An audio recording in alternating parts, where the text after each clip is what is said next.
आज हम देखने वाले क्लास 12 का ज्योग्राफी चैप्टर नंबर 10 और एक पार्ट 1 वीडियो होगा। चैप्टर का नाम है मानव बस्ती। तो सबसे पहले हम लोग देखेंगे क्या कि बस्ती के प्रकार और प्रतिनिधि। तो आकृति के आधार पर बस्ती जो है निम्नलिखित प्रकार की है। पहला एक सहंत बस्ती। तो है क्या कि वैसी बस्ती जहाँ मकाने क्या होती है, पास पास होती है या समीप होती है। वैसी बस्ती जहाँ मकाने क्या होती है, पास पास होती है और ये ना इनका विकास नदी घाटियों के आसपास होता है, तो उन्हें सहंत बस्ती कहा जाता है। तो क्या सुनाते हैं कि वैसी वस्तु जहाँ मकाने बहुत पास पास होती है और इनका विकास नदी घाटियों के समीप होता है या पास होता है, तो उन्हें सहंत बस्ती कहा जाता है। और दूसरा है संकीर्ण बस्ती। तो है क्या कि वैसी बस्ती जहाँ मकाने क्या होती है, दूर दूर होती है। वैसी बस्ती जहाँ मकान क्या होती है, दूर दूर होती है और ये नदी इनका विकास जो है नदी घाटियों से थोड़ा दूर होता है, उन्हें संकीर्ण बस्ती कहा जाता है। अब है क्या ग्रामीण बस्ती। हाँ, तो वैसी बस्ती जहाँ के लोग जो है जहाँ के लोग हैं कृषि और पशुपालन ज्यादा करते हैं, तो उसे ग्रामीण बस्ती कहा जाता है। और ग्रामीण बस्ती वहां पर ज्यादातर बस्ती है जहाँ जल की आपूर्ति आसानी से हो सके, भूमि आपको खेती करने के लिए आसानी से मिल सके और गृह निर्माण के लिए सामग्री भी आसानी से मिल सके, वहां पर ग्रामीण बस्ती ज्यादातर और वहाँ का इलाका भी मतलब क्या सुरक्षा भी वहाँ पे आसानी से हो सके। अब देखिए नगरीय बस्ती। क्या जी नगरीय बस्ती। तो ऐसी बस्ती जो मतलब आपका है क्या कि जहाँ पर व्यापार से संबंधित कार्य होते हैं, उसे नगरीय बस्ती कहा जाता है।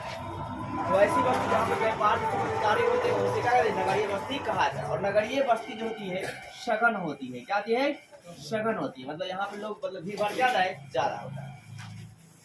अब है क्या 1800 में आपका है क्या कि मतलब 3%। 1800 में नगरीय बस्ती में लोग कितना थे, 3%।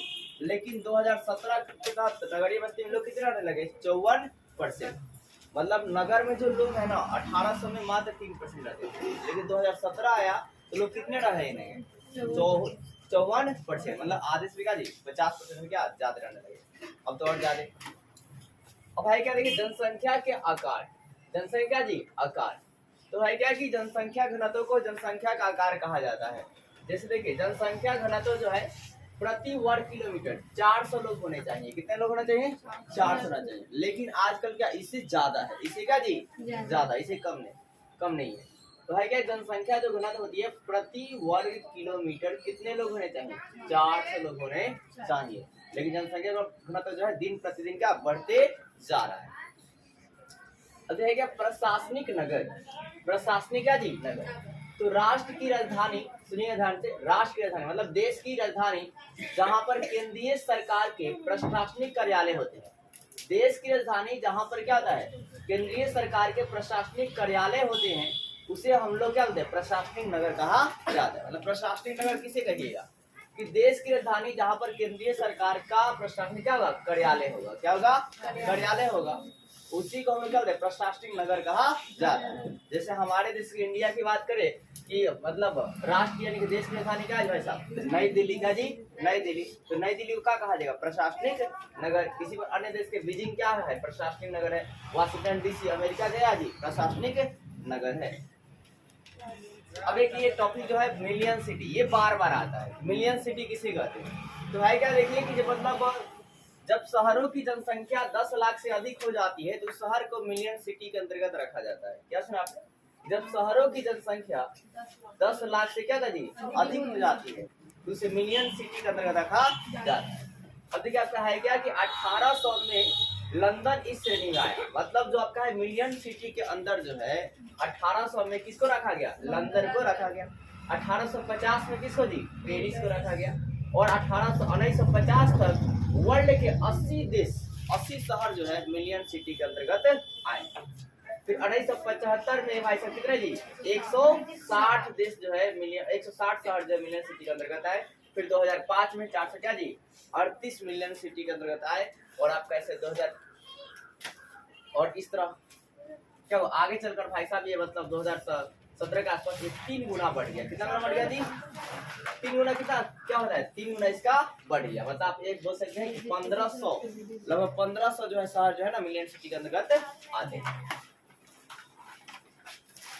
अब दिखाई क्या विश्व नगरी। विश्व नगरी किस है, सबसे पहली बात आपका है क्या कि विश्व नगरी जो ये शब्द है ये ग्रीक शब्द है। क्या जी? ग्रीक शब्द मंगोलिया है क्या? मेगालोपिस। क्या जी? मेगालोपिस से इसका उत्पत्ति हुआ है। विश्व नगरी शब्द की उत्पत्ति जो है ना मेगा ग्रीक शब्द यानी कि यूनानी शब्द मेगालोपिस से हुआ है। किससे लिए हुआ है? मेगालोपिस। इसका अर्थ क्या होता है? विशाल नगर। क्या था जी? विशाल नगर। यानी कि विशाल नगर को विश्व नगरी कहा जाता है। अब है क्या इस शब्द का प्रयोग जो है ना किसने किया? 1957 में, 1900 क्या जी? 57 में जीन गोटमेंटर ने किया। तो आपसे पूछ रहे हैं विश्व नगरी शब्द का प्रयोग जो है किसने किया?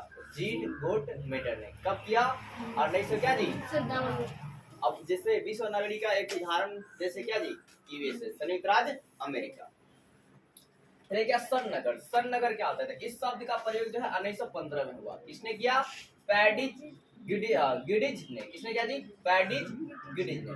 अब ये है क्या सन नगर क्या होता है? तो विशाल विकसित क्षेत्र को सन नगर कहा जाता है। जैसे अमेरिका भी इसमें आएगा। तो विशाल विकसित क्षेत्र को क्या बोलते हैं जी? सन नगर कहते हैं।